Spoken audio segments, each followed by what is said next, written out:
9월 25일 월요일 정봉주의 품격시대 두 번째 이슈 들어가겠습니다. 국방부가 재수사 중인 2012년 군 사이버사령부 선거 개입 사건에 이명박 전 대통령이 직접적으로 깊이 관여했음을 보여주는 자료가 나왔습니다. 또 청와대가 군의 댓글 공작을 꼼꼼히 챙겼다는 정황도 나오면서 이명박 전 대통령에 대한 수사가 불가피해졌는데요. 이 문제와 관련해 두 분 모시고 말씀 나눠보도록 하겠습니다. 최진봉 성공회대 교수님 자리하셨습니다. 안녕하십니까. 예. 국민들이 이제 조금 피로증을 느낄 정도로 너무 정보가 쏟아져 나오니까 조금 대외적으로는 자제하면서 신속 정확하게 속전속결 좀 이런 게 필요하지 않을까요? 그럼요. 빨리 털어야죠. 예. MB의 그 잘못된 국정 운영 또 개인의 어떤 표현의 자유를 억압했던 여러 사례들 예. 이런 부분들이 지금 말씀하신 것처럼 여러 가지 증거로 나오고 있기 때문에 증거가 나오면 단호하게. 그럼요. 단호하게 해야죠. 이건 뭐 이게 무슨 뭐 정치 보복이 아닙니다. 이거는 잘못된 거를 바로잡기 위해서는 반드시 잘못한 부분들을 들춰내서 단죄하는 게 반드시 필요하고 그리고 용서가 이루어지는 거죠. 용서부터 얘기하는 것은 잘못된 얘기라고 생각이 됩니다. 알겠습니다. 손수호 변호사님 자리하셨습니다. 예. 손 변호사님. 네. 포토라인을 곧 쓰겠죠? 그럴 가능성이 점점 더 커지는 것 같은데요. 지금 두 분 말씀하신 그 속전속결. 예. 오늘 또 하나가 진행됐습니다. 조금 전에. 그래요? 네. 그 압수수색이 있었는데요. 오호, 예. 좀 이따 얘기해 주세요. 네네. 재밌는 거 좀 이따 천천히. 자, 시청자 여러분들께서도 샤브사 공고로 다양한 의견 문자로 보내주시기 바라겠습니다. 페이스북 라이브로도 시청하실 수 있습니다. 최진봉 교수님. 예. 돌발 질문. 예. 제가 왜 서 있는지 모르시죠? 졸려서 서 있으신 거 아니신가요? 사람을 좀 무시하는 거예요? 좀 더 긴박감 넘치게 하기 위해서. 저희도 같이 서서 하는 게 예, 좀 더 긴박감 넘치게 하기 위해서. 예. 이건 MB식 표현입니다. 예. 정직하게 얘기하지 않는 거. 그렇죠. 사실 졸려서 서 있었어요. 어렸을 때 우리 한 말 있잖아요. 거짓말하면 벌 받는다. 예, 맞습니다. 예, 거짓말을 벌 받아야죠. 받을 사람. 네. MB라고 할 수 있죠. BBK 문제도 다시 뒤집어서 다 파헤쳐야 됩니다. BBK에 대해서는 저한테 얘기하지 마세요. 예. 봉주 브라보 코리아. 그게 BBK군요. 예. 자, 이철희 의원이 공개한 사이버 사령부 관한 청와대 협조 회의 결과 문건. 이제 그 82명 그 블랙리스트 때도 예. 직접 보고받았다라고 하는 그런 문건이 나왔다고 자꾸만 다들 주장하잖아요. 그렇죠. 그 문건 못 보겠어요, 근데 보셨나요? 네. 아니 못 봤죠. 주장만 있었죠. 주장만 있었죠. 그런데 이번에는 예. 이철희 의원이 공개했어요. 예, 그랬죠. 지금 문건 나오네. 네. 뭐라 했죠? 저게 이제 댓글 공작을 한 국군 사이버 사령부에 인원을 예. 충원하라고 하는 지시예요. 근데 예. 저 지시가 기재부에서 인원 충원해서 지시한 게 아니고 BH 협조 사항이라고 돼 있단 말이죠. 그럼 청와대가 인력을 증원하기 위해서 협조를 해주고 결제를 해줬다 이렇게 볼 수밖에 없는 거죠. 지금 저기 내보면 BH라고 표현되어 있는 청와대는 국방부 입장에 동의하며 군무원 순수 증표는 기재부 검토 사항이 아니라 대통령 지시로서 기재부의 협조 사항이다 이렇게 돼 있거든요. 예. 공무원을 갑자기 증원시킨 이유가 뭐냐면 그 당시에 댓글을 달기 위한 공작을 하기 위해서 증원을 시킨 거예요. 40명인가 정도를. 예. 그러니까 결국은 BHD가 이 댓글 공작에 동원될 군무원들 그 일을 순수하게 감당할 군무원들을 더 많이 증원하는데 증원하라. 그거를 지시하고 알고 있었다는 거죠. 원래 군무원 증원은 기재부 사항인가요?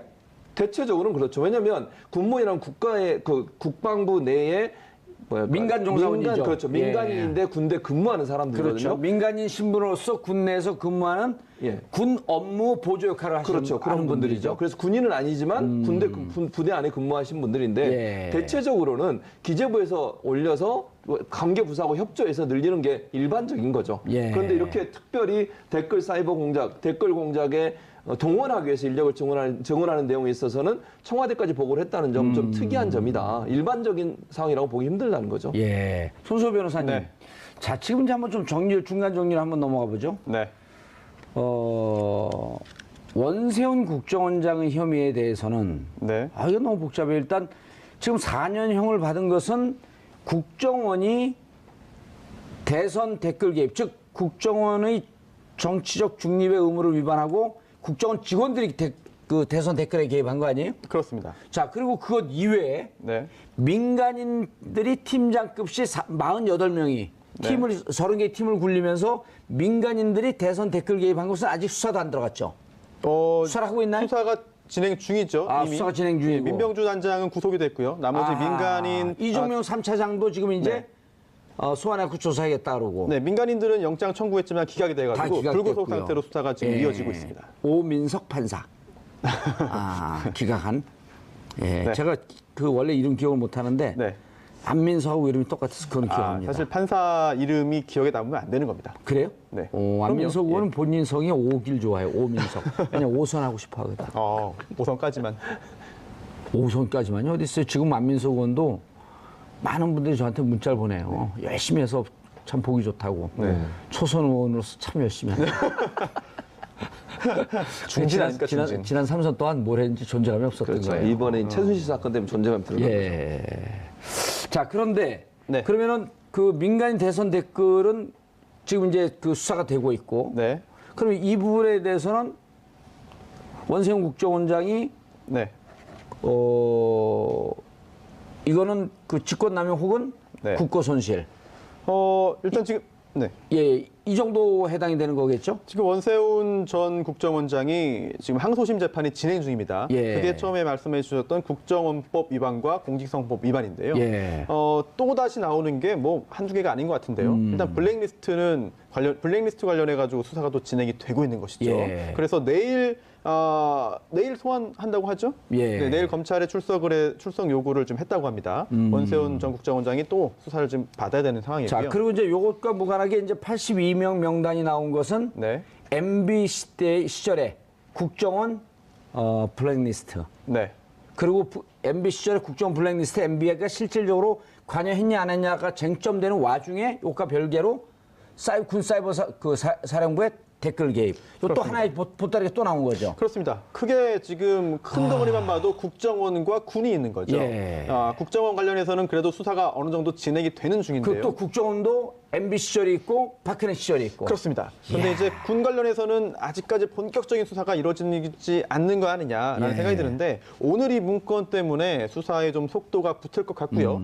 또 수사의 속도가 붙는 것만으로 다 해결되는 게 아닌 것 같아요. 그렇다면 최정점에 누가 있었느냐, 누가 최종적으로 책임을 져야 되느냐, 맞아요. 누가 지시를 했고 누가 관리를 했길래 이렇게 이례적으로 일들이 처리되었느냐 예. 의심되는 게 굉장히 많은데 특히나 국무원 채용 관련해가지고 이상한 점이 몇 가지 더 있는데 그거 말씀드려도 되나요? 예, 그거 드리세요. 네. 일단 그 주체가 이게 기재부 검토상이 아니라 대통령이 지시했다라는 점에 대해서 말씀을 교수님께서 해주셨고요. 예. 또 하나가 그 의미를 좀 정확하게 다시 한번 짚어주시죠. 네, 대통령이 두 차례 지시한 사항임을 강조한다. 명문으로 강조한다라고 되어 있는데요. 이게 그렇다면 군무원의 이 추가적인 채용이 뭔가 특별한 목적이 있다라는 점을 보여주는 그런 의혹점이 있다고 봅니다. 왜냐하면요. 예. 이게 그 전년도에 그 1년 전에는 8명을 채용했다고 합니다. 그런데 이 문제의 그 문건이 있었던 그 해에는 10배가 늘어났죠. 79명을 이제 신규 채용을 했고요. 그 중에 절반이 넘는 47명이 이 댓글 공작을 벌인 심리전단에 이제 배치가 되거든요. 예. 이런 점을 볼 때. 그리고 또 김관진 전 장관이 실제로 이들이 채용된 후에 정신교육에 직접 나섭니다. 그럴 뿐만 아니라 여기 네. 채용 회의 결과 보게 되면 김관진 장관, 당시 장관이죠. 다 그 사인을 하잖아요. 그렇습니다. 최종적으로 이게 그 회의 결과 보고서를 만든 다음에 네. 저 오른쪽 상단에 첫 페이지 오른쪽 상단에 장관이 이제 서명을 하는데요. 아. 그렇다면 이제 장관도 이 내용을 다 알고 있었다라는 것인데 그렇다면 예. 장관만 알고 있었겠느냐? 장관 윗선의 지시 또는 개입 그런 정황을 충분히 의심해 볼 수 있는 상황인 거죠. 그리고 우리가 여기서 교수님 블랙리스트 그러니까 박근혜 정부 시절에 블랙리스트 사건으로 7명 중에 6명의 유죄를 받았고 그렇죠. 그리고 최근에 이제 계속 그 당시에 비서관들이 진술하면서 조윤선 정무수석이 있을 때 홍보수석과 같이 있을 때 같이 보고했다. 그렇죠. 라고 하는 증언이 지금 속속 나오면서 예. 조윤선 장관 출국 금지시켰잖아요. 맞습니다. 그리고 이제 지난 7월에 청와대에서 예. 발견된 문건이 있었지 않습니까? 캐비넷 문건. 그렇죠. 그 캐비넷 문건 안에 무슨 내용이 들어있냐면 예. 김기춘 전 비서실장이 이제 비서관들 회의를 합니다. 예. 회의석상에서 뭐라고 얘기하냐면 이제 당시 조윤선 장관, 그러니까 정무수석이죠. 정무수석에게 뭐라고 얘기하냐면 애국 건전 단체를 지원하라. 이렇게 지시를 내려요. 예. 그러면 조윤선 전 수석이 이걸 몰랐다는 게 말이 안 되잖아요. 지금 비서실장이 회의하는 석상에 수석한테 애국 건전단체를 지원하라. 이게 화이트리스트 아니겠습니까? 그게 어버이 연합이든 뭐든 모르겠습니다만 그 사람들을 지원하라고 구체적으로 지시한 내용이 문건에 나온단 말이죠. 그럼 화이트리스트에 조윤선 전 수석이 관여돼 있다고 볼 수밖에 없잖아요. 예. 그 자리에서 그 지시를 받고 그러면 이행을 안 했다고 하면 명령 불복종이고 김기춘 실장이 가만뒀겠습니까? 아니, 전 몰랐다고 실장이? 한다면 직무유기고. 그렇죠. 그러니까 이 내용만 본다면 분명히 조윤선 전 수석이 화이트리스트 작성에 관여했다고밖에 볼 수 없는 예, 거죠. 알겠습니다. 그게 핵심이 아니고. 예. 자, 그렇게 한다면 블랙리스트가 이제 7명이서 비서실장이 이렇게 얘기한 거 아니에요. 나는 지시사항으로 예. 난 죄가 없다. 그런데 지금 1년 6개월 받았나요? 2년 3년 받았나요? 3년 받았죠? 3년 받았나요? 손수호 변호사님? 형량이 아, 기억이 안 나네. 2년인지 어쨌든 뭐 형량 어쨌든, 중요하지 않고 예, 예. 현재 감옥에 있어요. 네, 그렇죠. 자, 그러면서 비서실장 유죄, 그 밑에 비서관들 유죄, 그리고 결국은 이 블랙리스트 사건이 대통령 그 박근혜 전 대통령 18개 혐의 중에 하나가 된 거 아니에요? 그렇죠. 그럼 밑에 있는 사람들이 유죄라고 한다면 대통령도 유죄. 그럼요. 이 개연성이 지금 높아졌는데. 당연하죠. 그렇다고 한다면 손수호 변호사님. 네. MB 시절에 군사이버사령부가 댓글에 개입했다? 김관진 장관이 사인했다? 그럼 김관진 장관이 하늘에서 뚝 떨어지고 누가 우리 김관진 장관 뽑은 사람들 없잖아요. 임명한 사람이 네. 있을 거 아니에요. 네. 임명자가 너 제대로 일하고 있어? 내가 지시한 내용 하고 있어? 이렇게 묻는 거 아니에요? 네, 그랬을 가능성이 매우 높고요. 이게 아니 그러니까 법원에서도 그렇게 판단할 거 아닌가요? 그럴 가능성이 매우 높은 것이죠. 실제로 지금 김관진 전 장관은 수사 대상에 올랐는지 아직 모르겠어요. 그런데 예. 그 밑에 있는 그 군 수뇌부들 중에 일부는 이미 형사처벌을 받았습니다. 그렇죠. 그리고 네. 이제 그 점점 더 옥도경인가요? 그 사이버 사령관? 네, 네, 맞습니다. 그 제일 또염 누구 있어? 연재욱. 연재욱 옥도경. 아, 성들이 아주 독특해요. 네. 이거 다 독사파죠? 연재욱은 독사파예요. 연재욱은 독사파예요. 성으로 이렇게 비하시면 또 아니요. 연재욱은 시청자들이 또 독사파예요. 예. 연재욱 네. 그 사령관은 독사파고, 왜냐면 연재욱 장관 사령관은 예, 전 사이버 사령관. 네. 사이버 사령관은 저랬었잖아요. 그 참여정부 때 비서관으로 있었고 예. 부역자라고 했고 한동안 불이익을 받았던. 네. 그런데 이제 사이버 사령부 들어가면서 다시 이제 그 승진의 기회를 잡았던, 그리고 그 후임이 옥도경이고. 네. 그분들도 이제 조사해야 되는 거 아닌가요? 그렇죠. 근데 이미 한 차례 그 군형법상의 정치관여 혐의로 예. 또 조사를 받았고요. 예. 또 재판도 받았습니다. 그래서 연재욱 전 사령관 같은 경우에는 이제 집행유예가 됐죠. 아하. 그리고 또 옥도경 전 사령관 같은 경우에는 선고유예입니다. 즉 유죄 잘못은 했다. 하지만 이제 그 형선고를 하지 않은 것이고요. 그럼 이분들은 일사부재의 원칙에 근거해서 다시 기소 못 하나요? 그때 재판 받은 잘못이 무엇이냐? 도대체 그때 한 차례 판단이 있었다고 한다면은 다시 벌하지 못하겠습니다만 새로운 잘못이 드러났다라고 한다면은 추가적인 그런 수사 재판 처벌 가능한 거죠. 예, 그때 처벌받은 개입건 말고 또 다른 네. 개입건이 있었다고 한다면 네. 새로운 범죄가 되나요? 그렇습니다. 예, 별 처벌받지 않은 건드리지 못한 범죄이기 때문에 공소시효가 아직 완성되지 않았다고 한다면 처벌 가능성이 남아 있는 그러네요. 제가 손수호 변호사를 일주일 전에 한번 때려요. 네. 근데 그거로 처벌받았는데 사실 알고 보니 그 두 달 전에도. 전에 때린 게 또 네, 있었어. 그렇죠. 이건 일사부재리가 아니잖아요. 그렇죠. 다른 범죄이기 범죄라고 때문에. 한다면. 네. 그러니까 이 문서가 결국 그 다른 범죄의 정황들을 보여주는 거잖아요. 예. 군 사이버 사령부를 이해했던 사람이 그 자기 고백을 했지 않습니까? 언론에 나와서 예, 과장인가 뭐, 예. 부본부장인가 그 사람이 얘기했던 내용과 자료들을 보면 이 사람들이 그 전에 재판받을 때 나오지 않았던 자료들이 많이 있다는 거죠. 그렇다고 지금 손수호 변호사 얘기하셨듯이 새로운 결국 범죄일 수 새로운 있겠다. 범죄라고 보는 거죠. 그 범죄 자체가 전체적으로 볼 때 하나의 큰 덩어리로 볼 수 있다라고 한다면은 그 부분까지 일사부재의 원칙이 적용된다는 주장을 분명히 할 거예요. 그런데 구체적으로 어떤 행위에 대해서 그동안 전에 처벌이 있었고 이번에 드러난 건 어떤 행위인지에 따라서 법적인 판단이 달라질 수 있습니다. 예, 그런데 이제 이게 보니까, 야, 3관왕인 줄 알았더니 4관왕이에요. 사이버 댓글 공작 지시 1관왕. 그 다음 문화연예계 블랙리스트 2관왕. 그 다음 방송장악 MBC, KBS 그렇죠. 3관왕. 4대강 방산비리 BBK 주가 조작, 이거는 약간 그 뭉뚱그려서 따로 떼면 6관왕이네요. 6관왕인데 네. 그 6스타는 없죠. 6스타는 없으니까 4스타. 아니 보면은요. 예. 정말 역대 대통령 치고 이렇게 불법과 부정과 비리를 많이 할 수 있는 사람이 있을까 할 정도로 아주 백화점을 열었어요. 그렇죠. 롯데하고 친하다는 롯데백화점 불었었나 보죠. 그랬을 수도 있겠죠. 예. 근데 이런 식의 이런 불법을 저지르고도 박근혜 전 정부의 비호 아래 그게 숨겨져 있었지 않습니까? 그러니까 박근혜 전 정부를 사실은 이명박 대통령 전 대통령이 별로 좋아하지 않았음에도 불구하고 밀어줄 수밖에 없어요. 적극적으로 밀었죠. 그렇죠. 왜냐하면 이런 게 다 드러날 수밖에 없잖아요. 본인이 한 일이 있기 때문에 네. 결국은 박근혜 전 대통령을 밀 수밖에 없는 상황이었고 그러다 보니까 댓글 부대 만들어가 열심히 지원한 거 아닙니까 결국은? 그러니까 그전 대선에서 문재인 후보를 떨어뜨리려고 엄청나게 노비도 하고 방송 장악해서 방송국이 나서서 하고 종편 만들어 종편이 거기 또 열심히 화력 지원을 하고 이런 구조를 만든 것이 과거 결국은 우리 조선시대 보게 되면 예. 그 무능한 어린 그 왕을 세워서 수렴 청정하면서 뒤에서 조정하고 그렇죠. 그리고 자기가 잘못한 것을 다 잊고 가리고 예. 그 예전에 아마 박근혜 대통령을 세운 게 그러한 의도가 아니었어요. 그런 의도가 있죠. 저는 더 의심스러운 게 뭐냐면 잘 아시겠지만 이명박, 박근혜 두 사람이 후보로 싸운 적이 있었잖아요. 2007년이었죠. 2007년에 그때 최순실 사건이 다 드러났어요. 사실 알고 있잖아요. 이명박. 알고 있죠. 이명박 전 대통령이랑 그 측근들이 이미 알고 있었어요. 그걸 적극적으로 드러내지 않잖아요. 사실은 그걸 알고 있었던 본인이 그 당시에 정권 잡고 나서 그걸 드러냈다고 하면 지금 이런 사태가 안 왔겠죠. 최순실 사태가. 그때 막았다고 하면. 최태민의 양아들이 예. MB 진영에 있으면서 처음에 자료를 얘기하다가 더 이상 하지 않았던 게 이미 판사가 기울어서 안 했다. 그렇죠. 맞습니다. 라고 얘기했는데 사실은 그 보따리를 풀지 않고 풀지 있었단 않은 말이에요. 거죠. 왜냐하면 본인이 살기 위해서는 어쩔 수 없이 이 박근혜 그때 당시 후보를 밀 수밖에 없는 상황이었잖아요. 그런 상황에서 그걸 풀었을 때는 본인이 이런 비리 때문에 처벌받을 수밖에 없다는 상황을 인지했을 가능성이 높다고 보는 거죠. 실제로 그 당시 두 정치인이 갈등 관계가 한때도 심하지 않았습니까? 그런데 청와대에서 이명박 대통령이 박근혜 당시 대표를 불러서 회동을 한 다음에 웃으면서 걸어 나오고 그 후에 갈등이 사실은 자취를 감췄거든요. 2012년 9월 2일입니다. 네, 그날 예. 뭔가 미락이 있었거나 뭔가 이야기가 구체적으로 오갔을 것이다라는 짐작은 정치권에서 굉장히 많은 분들이 했던 것 같거든요. 100분간. 그때 나오면서 그 두 분이 입장 밝힌 세 가지가 뭔지 모르죠. 어떤 겁니까? 둘이 극비리에 네.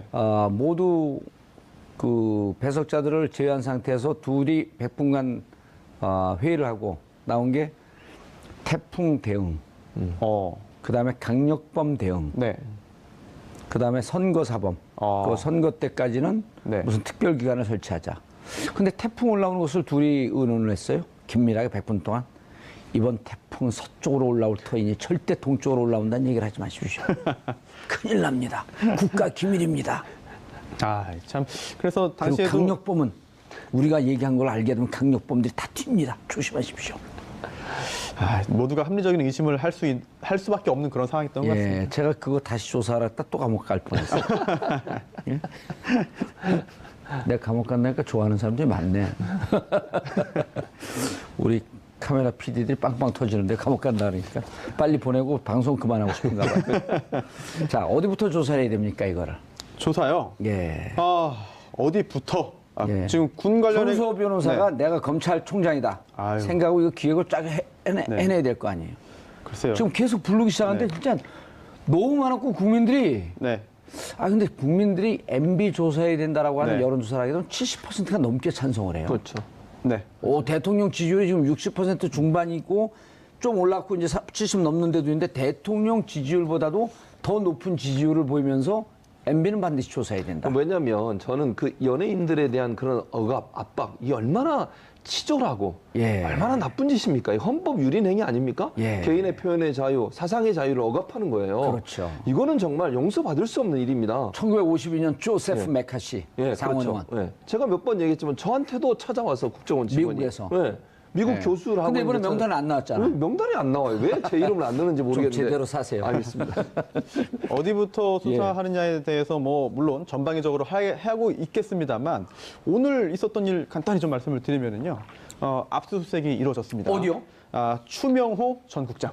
네, 그리고 또 신승균 전 실장인데요. 국정원 직원들입니다. 오호. 특히나 이제 추명호 전 국장 같은 경우에는 국정농단 때도 이름이 많이 나왔습니다. 예. 왜냐면요. 우병우 전 수석에게 비선 보고를 했다라는 의혹이 있었죠. 네, 그래서 그렇죠. 친구라 그러죠. 추명호 국장. 친구인가요? 친구인지는 잘 모르겠네요. 네, 그래서 이게 국정원 계약 적폐청산 공개가 알려졌는데. 적폐청산 TF에서 그 비선 보고도 지금 파헤치고 있는데 그와 예. 별개로 이번에 추전국장 신전 실장이 박원순 제안 문건에 관여돼 있을 그런 정황이 드러났다라는 그런 언론 보도가 나오고 있거든요. 예. 그렇다면은 이게 그 압수수색 영장이 뭐 사무실도 아니고 어디도 아니고 자택이었습니다. 그렇다고 한다면은 더더욱 뭔가 범죄 사실의 소명이 상당 부분 이루어져야만 영장이 발부될 수 있거든요. 예. 그런데 법원에서 영장을 발부해줬고 오늘 또 이렇게 자택을 압수수색하면서 여러 가지 뭐 자료들을 이미 확보했다라고 지금 보도가 나오고 있거든요. 그렇다고 한다면 이번 사건 수사에 있어서 굉장히 중요한 걸음이 될 것 같고 이렇게 자료가 하나 둘 쌓인다고 한다면 결국은 위로 더 올라갈 수 있을 텐데요. 이 추명호 전 국장 같은 경우에는 상당히 고위에 있었기 때문에 국정원 내에서 그 위라고 해봤자 그게 많지가 않습니다. 결국은 이명박 전 대통령에 대한 수사가 좀 더 이제 좀 활기를 띨 수밖에 없는 그리고 또 뭐 공식적으로는 가능성은 있지만 뭐 지금 수사하고 있지는 않다는 거 아니겠습니까? 예. 하지만 수사가 본격적으로 진행될 가능성은 뭐 수사기관 누구나 염두에 두고 있을 것 같습니다. 추명호 전 국장 같은 경우는 군 출신이에요? 네. 예, 알자회 소속. 네. 그러니까 그 사람이 우병우한테 직보를 했을 뿐만 아니라 예. 전에도 이미 여러 가지 일에 관여돼 있다고 하는 걸 증거를 잡고서 지금 하는 거 아니겠습니까? 그래서 이 사람을 조금 조사를 하면 그래서 원세훈 국정원장한테도 보고하지만 비선으로 청와대에 우병우에게 보고하는 거죠. 계속 보고했고. 보고를 했고 이런 일이 일어났다고 볼 수 있는 거죠. 그러니까 예. 국정원과 청와대가 밀접하게 이 문제에 대해서 협력하면서 상의하면서 협의하면서 예. 진행했을 가능성이 높다라고 볼 수밖에 없는 거죠. 예, 이제 블랙리스트 얘기로 좀 가봐야 될 텐데 그 전에 김관진 장관의 친필 서명이 나왔어요. 이명박 전 대통령 친필 서명 문건도 나올 가능성이? 없을 것 같은데요. 꼼꼼하신 분이기 때문에 본인이 뭐 이런 나중에 보고받고 대통령은 이거 그 중간에 김관진 장관이 결재했다라고 하는 것은 누구의 지시를 받아서 자기가 전결권자로서 서명이 필요하기 때문에 집행이 되는 건데 대통령 최종 결재자니까 굳이 사인할 필요가 없고. 그렇습니다. 또 오늘 그 문건도 형식을 잘 보면은요. 예. 이제 국방부에서 예. 회의를 청와대와 함께 한 다음에 그 내용을 정리해서 자, 우리 이렇게 오늘 요청받아서 회의를 진행했고 내용이 이렇습니다. 예. 장관이 보십시오. 그렇게 해서 장관이 그냥 결재한 거거든요. 그렇기 때문에 청와대 내에서도 똑같은 형식으로 이루어졌다. 그리고 대통령이 사인을 했다. 제가 볼 때 그럴 가능성은 별로 없어 보입니다. 근데 사인은 안 했더라도 혹시나 이런 게 남아있을 가능성이 있을 것 같아요. 제가 그냥 추측해 보건데 예. 청와대 국방부 장관이나 아니면 안보수석을 통해서 국군사이버사령부가 일일 동향 보고를 한단 말이죠. 그렇죠. 그리고 VIP 보고사항 이런 게 예, 있겠죠. 그런 게 있을 수 있다는 거죠. 그러니까 사인은 없더라도 혹시나 그런 문서들이 남아있을 가능성, 물론 다 폐기해버렸으면 모르지만 아니, 가능성은 있습니다. 그러니까요. 근데 손수 변호사님, 네. 자 VIP 보고 사항라고 하는 게 문건에 만약 나왔는데, 네. 그럼 이제 그쪽 그 당사자들은 이렇게 얘기할 수 있을 거거든요. VIP 보고 사항이라고 했지만, 네. 자 우리가 형식적으로 이렇게 돼 있지 다 보고하진 않았다. 네. 라고 한다면 MB가 또 빠져나갈 길이 있는데 결국 이렇게 되면 김관진 국정원 그 장관의 증언, 원세훈 국정원장의 증언, 이 증언이 중요하지 않을까요? 글쎄요.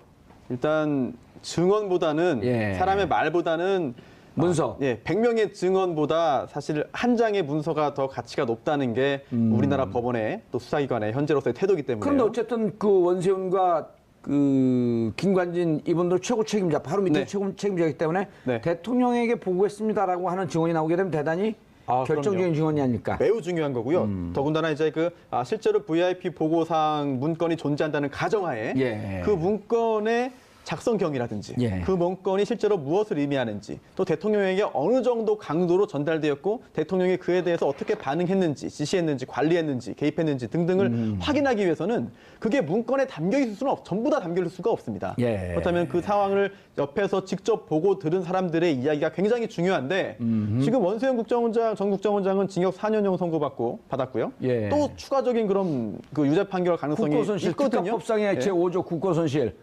5억이 넘게 되면 5년 이상 무기징역까지. 근데 뭐 제가 잘못 알고 있을 수 있겠습니다만 예. 그 조항은 회계 책임자를 주체로 하는 것 같아요. 회계 뭐 담당자, 담당관. 그러지 않는데 제가 그 법을 다 그런가요? 봤는데요. 네. 보셨어요? 예, 봤는데 회계 담당자를 지칭하는 것 같은데 그러지 그래서 않던데. 실제 뭐 채권 담당자라든지 그 정도의 실무자를 처벌하는 거지 그 위에서 결정한 자를 처벌하는 것인지 아니 여부는 근데 제가 잘 모르겠네요. 지방자치단체장이나 이렇게 네. 그 지칭을 했던데요. 아, 자치단체장까지요? 자치단체장도 그다음에 뭐 국정 책임자 뭐 이렇게까지 하는데 지방자치단체장 등 이렇게 지칭한 걸 네. 제가 기억하고 있어서 아, 그래요? 이게 정치권 인사들의 국고 손실을 업이 다루는구나. 1억서부터 5억까지는 구간을 둬서 3년 이하의 징역. 그다음 5년이 넘어가게 되면 그 특가법상에 5조 보세요. 국고 손실. 네, 있는데 그게 예. 회계관계 직원을 주체로 하고 있어가지고. 아, 그래요? 예, 그게 기타 그 고위직까지 이게 주체로 하는지는 제가 좀 찾아보겠습니다. 판례를 봐야 되겠죠. 근데 국고 손실죄로 이게 판례도 없는 것 같아요. 근데. 그게 쉽게 자주 적용되는 그런 사안은 아니기 때문이겠죠. 알겠습니다. 그런데 오늘이죠. 예. 문성근 씨와 그 피해자들 82명의 피해자들 중에 뭐 몇 명이 참여했는지 모르겠지만 어쨌든 주체적으로 김미화 그다음에 그 저와 같이 방송하는 진중권 교수도 이제 함께하겠다 그러고 진중권 교수는 넘버 3라고 참 좋아해요. 세 번째 이름이 나왔다고. 네. 왜냐하면 그 박근혜 정부 시절에 10,000명 가까운 블랙리스트 중에 없어갖고 마음 상했었거든요. 부끄러워하고. 그러니까 근데 이번에 세 번째로 나왔다고 너무너무 좋아해요. 이게 대한민국의 현실이죠. 우픈 현실입니다. 그러니까요. 그래서 자, 근데 고소를 했기 때문에 교수님, 예. 검찰이 이제 마음만 먹으면 언제든지 소환할 수 있겠다? 그렇죠. 예. 또 그렇게 해야 된다고 생각해요, 저는. 그러니까 이게 국민들도 알고 싶어 하는 겁니다. 예. 무슨 일이 있었고, MB가 실제 국정원을 동원해서 어떤 일을 했는지를 낱낱이 밝혀야 된다고 저는 생각을 하거든요. 저는 자유한국당이 이게 무슨 정치 탄압이 이런 얘기 하면 안 된다고 생각합니다. 범죄 행위를 밝혀내는 게 무슨 정치 탄압입니까? 그러면 아무리 전 정권이 나쁜 짓을 해도 정치 탄압이라는 얘기가 다 묻고 넘어가야 됩니까? 그건 아니잖아요. 정치 권력이 잘못했으면 분명히 거기에 대한 책임을 져야 되죠. 국민의 이름으로 단죄해야 되는 거 아니겠습니까? 그게 무슨 정치 탄압입니까? 죄가 없는데 그걸 가지고 문제를 삼는 게 정치 탄압이고 정치적으로 악용하는 게 문제지. 분명히 죄가 있고 헌법을 유린한 행위에 대해서 법에 의해서 처벌하겠다고 하는데 조사하고 처벌하겠다는데 그걸 거부하고 정치 탄압을 얘기하는 것은 그야말로 죄를 그냥 덮고 넘어가자 이런 얘기밖에 안 된다고. 그 대한민국 국민들의 수준을 우습게 보는 거죠. 왜냐하면 그렇죠. 국민들 70% 이상이 예. 자, 사자방, 특히 4대강, 자원외교, 방위산업 비리. 근데 지금 거는 블랙리스트란 말이 전혀 나오지 않았던 거예요. 이 사자방 너무나 의혹이 많으니 조사해라. 예. 조사해야 한다. 왜냐? 우리 세금으로 운영한 것이기 때문에. 그런데 이번에 블랙리스트가 나온 거예요. 예. 근데 블랙리스트가 너무나도 꼼꼼하게 나왔어요. 그렇죠. 그 5년 동안. 그리고 그거를 거기서만 끝난 게 아니고 이 블랙리스트 수법이 계승 발전하면서 10,000명 가까이 넘어가면서 나라를 8년 동안 아주 그냥 농단을 해버린 거 아니에요? 그렇죠. 그러니까 국정원이 저는 그 사실 아세요? 김일성, 김정은 사망 사건을 뉴스 보고 알았대요. 원세훈이 나와서 그 얘기했어요. 네. 그러니까 국정원이라고 하면 그런 일 하라고 있는 거 아닙니까? 국가 안보를 위해서 그런 거 잘하라고 했더니 돈 갖다 쓰면서 국내에 있는 사람들 억압하고 탄압하는데 온 신경을 쓰니까 국정원 직원들이 얼마나 화나겠습니까? 솔직히 얘기하면. 그 원장 한 명 잘못 와가지고 조직도 다 바꿔버리고요. 국정원 조직 바꾸려면 대통령 허가를 받아야 되는데 예. 그렇다고 하면 그것도 저는 이명박 전 대통령 일정 부분 허가해줬다고 봐요. 그러니까 심리전이나 이런 댓글 부대로 사람들을 충원시키고 이쪽은 없애버리고 국내 파트를 강화시키는 이런 그 조직 개편을 했었는데 예. 그 개편에도 원세훈 전 원장이 들어가서 한 거 아니겠습니까? 그렇죠. 그것도 대통령이 일정 부분 보고를 받았다고 저는 보는 거거든요. 그러니까 국정원의 원래 의무, 그 업무 이 부분을 벗어나서 하지 말아야 할 일에 온 힘을 쏟다 보니까 오히려 국가 안보와 관련된 부분들은 소홀하게 되는 그런 대부분 일이 일어난 거죠. 예를 들어 갖고 특수활동비 9천억 중에서 4,500억 정도 쓰는 것은 대부분 휴민트 활동하려는 거거든요. 그렇죠. 근데 그거 안 하고 국내 지금 댓글 작업한 예. 거 아닙니까? 손소 변호사님, 네. 2011년 12월 18일인가 그렇죠? 김정일 그 사망한 게 12월 18일인가 17일쯤 되지 않나요? 제가 날짜를 잘 기억 못하겠네요. 예. 그리고 이제 그때부터 김정일 사망이 계속 댓글 실검 순위 며칠 동안 한 2, 3일 동안 1등으로 가다가 23일 날 그 실검이 바뀝니다. 1등이. 뭘로 정봉주 구석. 아. 김정일 사망을 누른 아. 사람입니다, 제가. 웃어서 죄송합니다. 아니, 저도 웃겨요. 아니, 그런 역사적 사건은 그러니까 얼토당토 않은 사건이었고 제가 얘기를 왜 하냐면 여전히 BBK 문제는 제가 할 얘기는 아니지만 많은 분들이 추적하고 있기 때문에 그 그렇죠. 문제도 살아있다는 거예요. 그럼요. 그리고 새로운 증거가 나오기도 언제든지 수사할 수 있는 거 아니에요? 그렇습니다. 예, 당연히 그렇게 할 수 있는 상황이고요. 특히나 이제 이명박 전 대통령은 이제 그 재임 기간 동안에는 이제 그 공소시효가 아니, 진행되지 재임 않기 기간 동안에 때문에. 또 김경준 씨한테 140억을 받기 네. 위해서 국가 기관을 총동원했다. 그러니까요. LA 총영사도 동원했고 네. 청와대 실무자들도 동원했고 이게 주진우 기자가 밝혀낸 거 아니에요? 그렇습니다. 그리고 또 재단이라든지 기타 회사 내의 그 문건들도 지금 계속 어떤 경위는 모르겠지만 하나씩 지금 결국 공개되고 있거든요. 아, 그 내부자들입니다. 실제로 예. 존재하나요? 예. 휘슬블로우. 네. 예. 그렇다면은 지금 그게 전부가 아니라 앞으로 더 많이 다스 나올 가능성이 자료도 있겠네요. 내부자들한테 나오고 있습니다. 예. 굉장히 중요한 부분입니다. 그러면 다른 데 신경 쓰지 말고 다스 내부 직원들 단속하세요. 계속 자료가 나오고 있습니다. 최 교수님. 예. 언제쯤 포토라인 했을까요? 머지 않았을 거라고 봅니다. 예. 김관진 전 장관부터 조사를 해야 한다고 생각하고요. 예. 왜냐하면 김관진 전 장관을 일단 조사를 해야 거기에 대해서 뭔가 단서를 찾아낼 수 있을 것 같아요. 지금 그걸 빼고 이명박 전 대통령을 바로 부를 수는 없을 것 같고 예. 관련돼 있는 밑에 있는 모든 사람들 수사한 다음에 정황 증거들 다 찾아내고 또 방금 말씀하신 것처럼 내부 제보도 받고 지금 국군사이버사령부 같은 경우는 내부 제보가 들어온 거 아니겠습니까? 그런 여러 가지 정황들을 활용해서 이명박 전 대통령이 잘못한 부분이 있다면 당연히 포토라인에 세워야죠. 예. 특검이 누구였었죠? 김명수였던 박영수 특검. 박영수 특검이었어요. 네. 성인 또 김명수 바뀌었어요. 대법원장. 박영수 특검. 네. 알겠습니다. 이름은 기억이 잘 안 나왔고요. 박영수 특검이 국정농단 박근혜 전 대통령을 기소하면서 이런 얘기를 했습니다. 자료와 근거는 차고도 넘친다. 이명박 대통령이 국가를 농단한 블랙리스트, 사이버사령부 자료가 차고도 넘치는 것 같습니다. 머지않아 포토라인에 쓸 것을 기대해 봅니다. 9월 25일 월요일 정봉주의 품격시대 마치겠습니다. 감사합니다.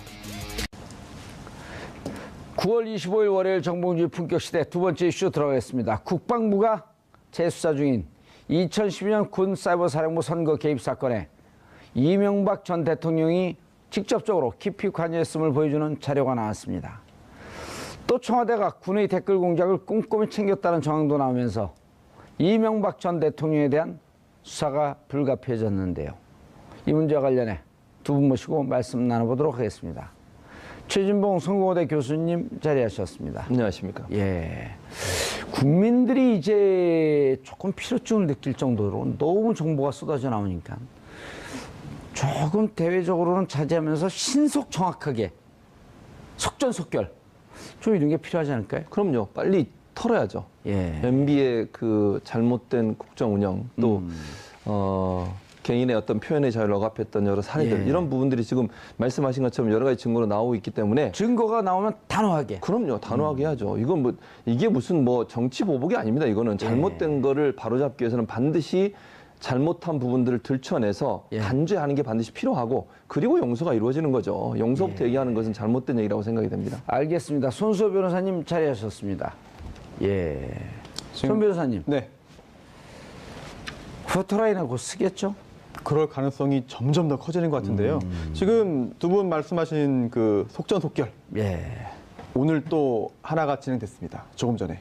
그래요? 네, 그 압수수색이 있었는데요. 오호, 예. 좀 이따 얘기해 주세요. 네네. 재밌는 거 좀 이따 천천히. 자, 시청자 여러분들께서도 샤브사 공공으로 다양한 의견 문자로 보내주시기 바라겠습니다. 페이스북 라이브로도 시청하실 수 있습니다. 최진봉 교수님, 예. 돌발 질문. 예. 제가 왜 서 있는지 모르시죠? 졸려서 서 있으신 거 아니신가요? 사람을 좀 무시하는 거예요? 좀 더 긴박감 넘치게 하기 위해서. 저희도 같이 서서 하는 것도 예, 있어요. 좀 더 긴박감 넘치게 하기 위해서. 예. 이건 MB식 표현입니다. 예. 정직하게 얘기하지 않는 거. 그렇죠. 사실 졸려서 서 있었어요.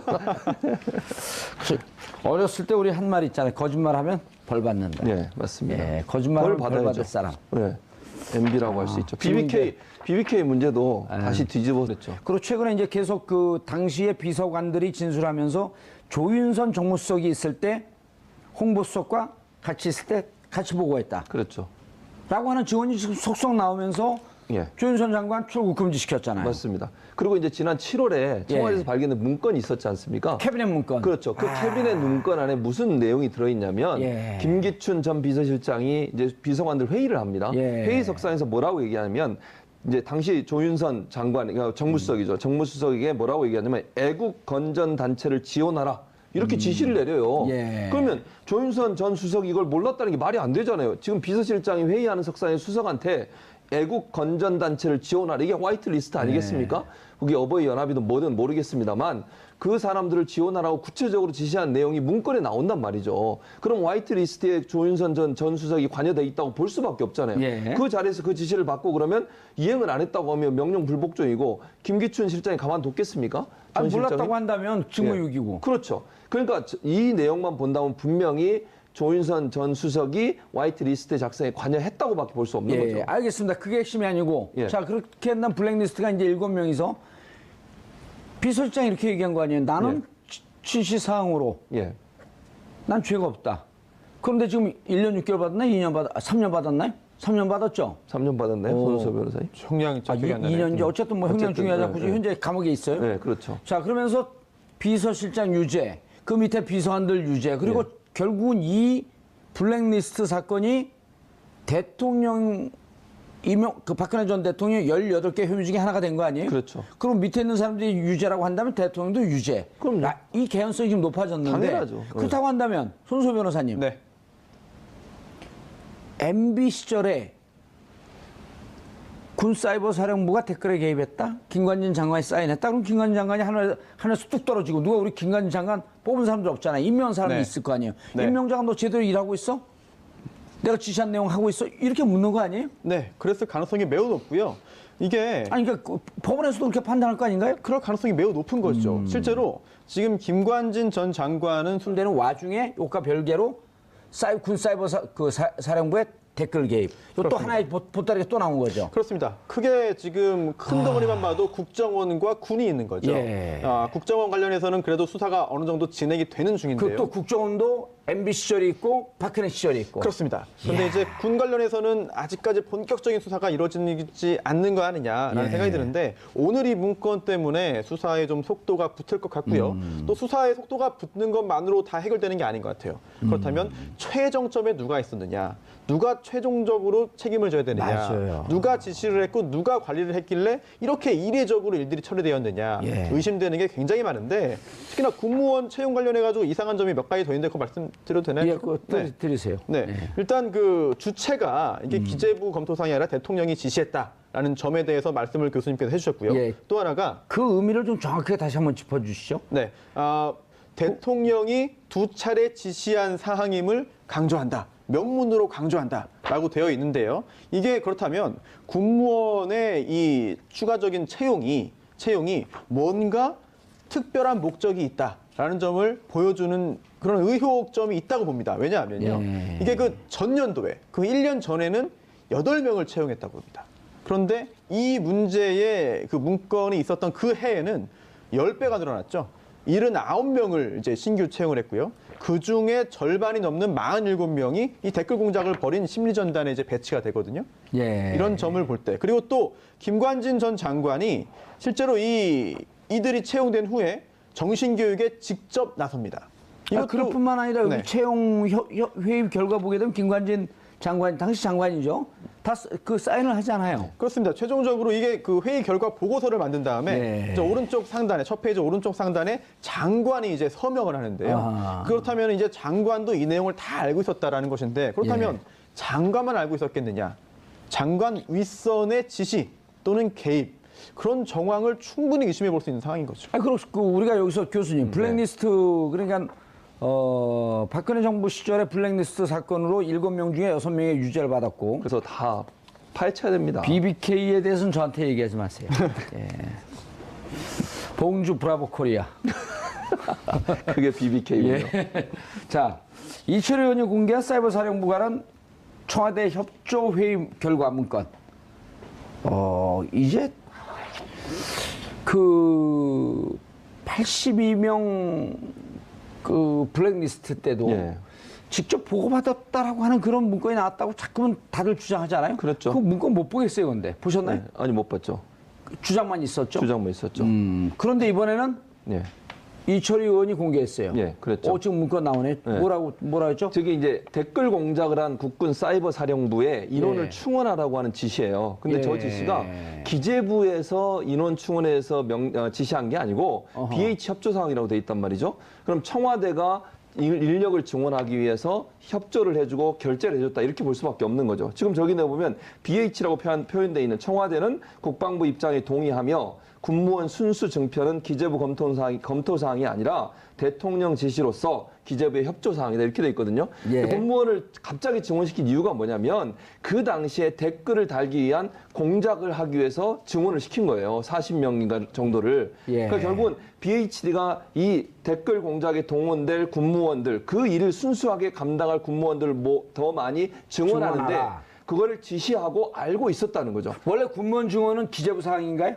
대체적으로는 그렇죠. 왜냐하면 군무원이란 국가의 그 국방부 내에 민간 종사원이죠. 그렇죠. 민간인인데 군대 근무하는 사람들이거든요. 그렇죠. 민간인 신분으로서 군 내에서 근무하는 예. 군 업무 보조 역할을 하시는 그렇죠. 그런 분들이죠. 그래서 군인은 아니지만 부대 안에 근무하신 분들인데 예. 대체적으로는 기재부에서 올려서 관계 부서하고 협조해서 늘리는 게 일반적인 거죠. 예. 그런데 이렇게 특별히 댓글 사이버 공작, 댓글 공작에 동원하기 위해서 인력을 증원하는 내용에 있어서는 청와대까지 보고를 했다는 점 좀 특이한 점이다. 일반적인 상황이라고 보기 힘들다는 거죠. 예. 손수호 변호사님. 네.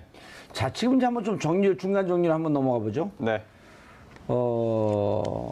원세훈 국정원장의 혐의에 대해서는 네. 이거 너무 복잡해요. 일단 지금 4년형을 받은 것은 국정원이 대선 댓글 개입, 즉 국정원의 정치적 중립의 의무를 위반하고 국정원 직원들이 대선 댓글에 개입한 거 아니에요? 그렇습니다. 자, 그리고 그것 이외에 네. 민간인들이 팀장급시 48명이 팀을 30개의 팀을 굴리면서 민간인들이 대선 댓글 개입한 것은 아직 수사도 안 들어갔죠. 수사를 하고 있나요? 수사가 진행 중이죠. 이미. 수사가 진행 중이고. 민병주 단장은 구속이 됐고요. 나머지 민간인 이종명 3차장도 지금 이제 소환해서 조사하겠다 그러고. 네, 민간인들은 영장 청구했지만 기각이 다 돼가지고 기각됐고요. 불구속 상태로 수사가 지금 예. 이어지고 있습니다. 오민석 판사. 기각한. 예, 네. 제가 그 원래 이름 기억을 못 하는데 네. 안민석하고 이름이 똑같아서 그건 기억합니다. 사실 판사 이름이 기억에 남으면 안 되는 겁니다. 그래요? 네. 안민석 그럼요. 의원은 본인 성이 오길 좋아해요. 오민석. 왜냐면 오선하고 싶어 하거든. 5선까지만.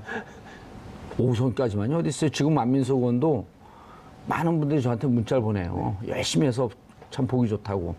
초선 의원으로서 참 열심히 합니다. 중진 아닙니까, 중진. 지난 3선 동안 뭘 했는지 존재감이 없었던 그렇죠. 거예요. 이번에 최순실 사건 때문에 존재감 들어간 거죠. 예.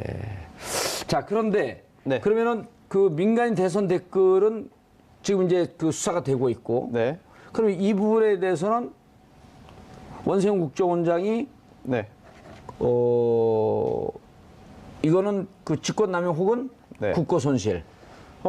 일단 지금 네. 예, 이 정도 해당이 되는 거겠죠? 지금 원세훈 전 국정원장이 지금 항소심 재판이 진행 중입니다. 예. 그게 처음에 말씀해 주셨던 국정원법 위반과 공직선거법 위반인데요. 예. 또 다시 나오는 게 뭐 한두 개가 아닌 것 같은데요. 일단 블랙리스트 관련해 가지고 수사가 또 진행이 되고 있는 것이죠. 예. 그래서 내일 소환한다고 하죠? 예. 네, 내일 검찰에 출석 요구를 좀 했다고 합니다. 원세훈 전 국정원장이 또 수사를 좀 받아야 되는 상황이고요. 자, 그리고 이제 요것과 무관하게 이제 82명 명단이 나온 것은 네. MB 시절에 국정원 블랙리스트. 네. 그리고 MB 시절에 국정원 블랙리스트 MB가 실질적으로 관여했냐 안 했냐가 쟁점